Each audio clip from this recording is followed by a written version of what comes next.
Méditation du 6 janvier, une infirmière très appréciée. Et le roi leur répondra, en vérité, je vous le dis, dans la mesure où vous avez fait cela à l'un de ces plus petits de mes frères, c'est à moi que vous l'avez fait. Matthieu 25, le verset 40. Son nom signifie abeille ou ouvrière comme l'abeille et elle y a fait honneur par son travail assidu. Je parle de Déborah qui, comme l'indiquent les récits de Genèse 35, le verset 8 et 24, le verset 59, était la nourrice de Rebecca, la femme qui prenait soin d'elle. Dans certaines traductions anglaises, le texte biblique dit Rebecca's nurse, ce qui traduit en français peut avoir les nuances d'infirmière, nourrice, nounou, assistante, babysitter. Ce personnage, qui n'est mentionné que 2 fois dans la Bible, nous enseigne par sa vie de service désintéressé quelle est notre mission dans le monde. Lorsque Jacob, le fils de Rebecca, est revenu en Canaan, Déborah l'accompagnait. Elle est morte de vieillesse en arrivant à Béthel et Jacob l'a enterrée sous un grand chêne. Le chagrin de Jacob à la suite de la mort de Déborah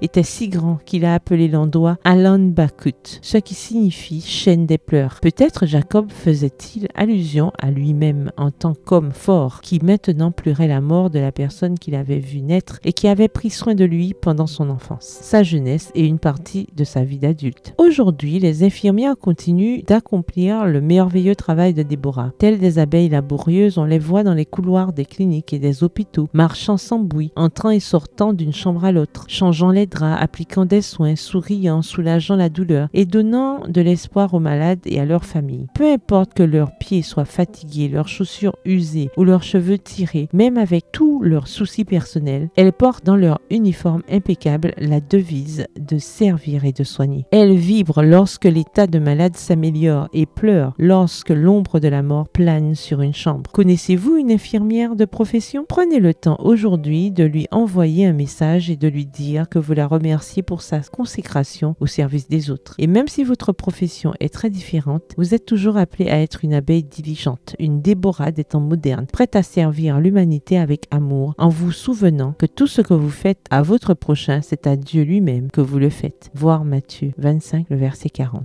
PS, heureuse de servir. Bonne journée, que l'Éternel vous bénisse.